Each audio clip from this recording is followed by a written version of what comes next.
everyone! So it is that time of year again to talk about the up and coming year and resolutions and everything that happened in 2016. I feel like 2016 went down in history as such a horrible year, and there's all those stupid memes about what a bad year it is and can 2016 just be over and all that crap, which I understand, like, stuff happened in the world that wasn't very good, but for me personally 2016 was an amazing year. Like, for me personally, it was probably one of my favorite years that I've had so far.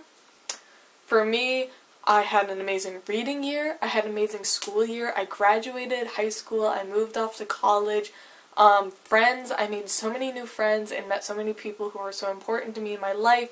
My best friend and I became friends again this year. We had stopped being friends for like a year, and I finally got her back in my life, and so many amazing things happened to me personally this year. And it really sucks that this apparently was the worst year ever for everyone else, but for me this was a really, really great year. But looking back on my 2016 New Year's resolutions, I think I did all of them except for one. So my first reading goal thing, or bookish kind of resolution last year for the year of 2016 was be a casual reader. I checked this off as yes, I did it, because this year was the first year that I really didn't make reading like a priority. Like, I never said no to going somewhere to read instead. I simply read when I was bored, when I felt like it, when I wanted to relax, when I wanted to read, kind of thing. That being said, I still read the most books I've ever read before, but that just shows I was being social, I was doing fun things, I was going out and like putting myself out there and having tons and tons of fun, end of senior year, college, during the summer and all of that kind of stuff, but I still managed to read a ton. But I'm saying that's a success. Even though it wasn't super casual, I was a casual reader in the sense that I never said no to doing something to read instead. My second goal was, it kind of kept changing. At first I said 38 books for the year, because 38 is my favorite number and I just wanted to make it a low number.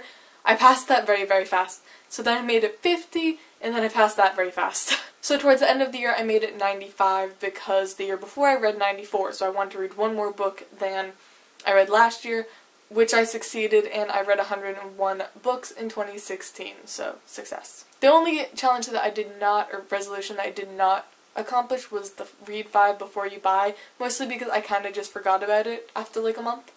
I did not pay attention to it. I might have read 5 books before I bought books, or I might have read more, but I was not keeping track. I was not paying attention to that at all.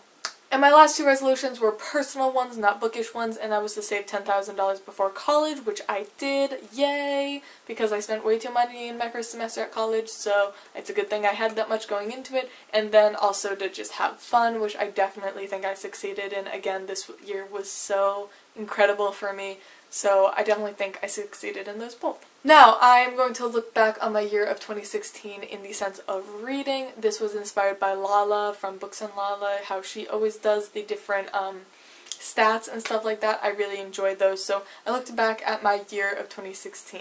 Alright, so this year I read 101 books, and I explained that what my different challenges were, and how they kept changing. And I read about 37,000 pages this year. My shortest book was 112 pages, and my longest was 932. My average length was 367, which seems just about perfect. My average rating was exactly 3.5 out of 5 stars, which I think very much shows what my reading year was like. It was a very, very good reading year. And for those 3.5 out of 5 star average, I gave only 2 books 1 out of 5 star, 19 books 2 out of 5 star, 29 books 3 stars, 28 books 4 stars, and a whopping 23 books 5 stars. But of course this does not take into consideration 0.5 stars, because most of those 5 out of 5 stars were probably more like 4.5, because I do round up if I feel like the book deserves it. But yes, those are the different star ratings I put on Goodreads. And this one was the thing that surprised me the most. I mentioned it when I did my top books of 2016, but I added 8 new books to my favorites list, as well as 1 new series to my favorite series list, which is outrageous. I never add that many books to my favorites list. I just don't. I like my favorites list to be a very, very compact little thing, but I read some incredible books this year. This year I read 11 comics / manga plus 10 Naruto volumes, but I don't put every volume on Goodreads, so technically I probably read a lot more than 11, but I don't count them. 26 YA, 8 new adult novels, and 56 adult novels. As we can see, this was the year of adult, because I got away from YA real fast. But yes, that was my reading year of 2016, and I am very, very proud of that, if I'm completely honest. Again, I think 2016 was definitely my best reading year in the sense that I read the most books, but also I read the best books. Now we are moving on to my 2017 New Year's resolutions. So my first goal is to read 50 books. Yes, it seems like people are on two ends of a spectrum with Goodreads. Either they put it at 1 book or they put it at 100. I was like, I don't want the pressure of 100. I very highly doubt I will read another 100 books this year. But I was like, just put it in the middle, 50 books. My second New Year's resolution is my biggest one. It is the one that I am the most, determined to do this year, and that is use my library. I was doing so well over the summer using the library. And then I went to college, and I had a lot of books on my TBR, which kept growing, even though I wasn't reading as fast as I used to, and also I had no idea how to use the library out in Amherst. So, I finally figured it out, and now I am very determined to start using the library after I finish my TBR pile or get it down to just a couple of books, because it is currently quite large, or not quite large, it's like 20 books, but for me that's a lot and I don't like that. So after I get that back down, so probably by the summer, I will be using the library again. So I will be buying the books from authors that are some of my favorite series that I am in the middle of or continuing, or just simply books that I get from the library that I absolutely love and would like a copy of. This is basically to just save me money, and also I am moving in the spring, so I am going from a very, very large house to a townhouse because it's just my parents, so for more than half of the year, so they would like a smaller house, and I'm not going to have that big of a bedroom anymore, and I'm probably not going to have that much. I might have to get rid of one of my shelves. I have like 4 right now, so I might have to get rid of those. One of those or 2 of those. So we're gonna have, I'm just genuinely not gonna have space for new books. So, library.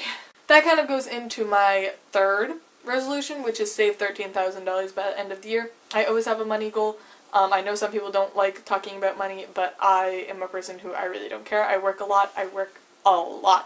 And I really want to save up some money. I'm going to Korea my junior year of college, and I'm paying for the trip myself, so I need quite a bit of money. So I put it at $13,000 just because I don't have a job at school yet.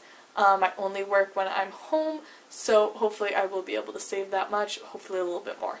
Also, that kind of goes into my next resolution, is to get a job for second semester, which I am struggling a lot to do, so I might make that just get a job on campus, so by the end of the year. So I'm really hoping to have a job by sophomore year because I'm going crazy not having a job on campus. And my last goal is to read more nonfiction. I got this from Jean Bookish Thoughts because that was her goal and she really did it.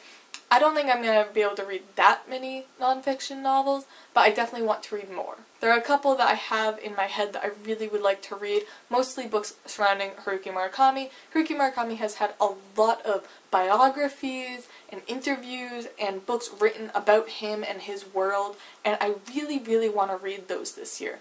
Haruki Murakami is one of the most interesting people ever to me. And after I finish his short story collections and novels, which I'm almost done with, I don't want to not have anything about him or by him to read. So I'd like to read some more nonfiction, and I have quite a list of books about Haruki Murakami that will help me do that. So anyways, that is all of the resolutions I have for 2017 and talking about my 2016 reading year. I hope you guys all enjoyed this video, and definitely leave any comments down in the comments below. And I love you all, and I'll see y'all soon. Bye!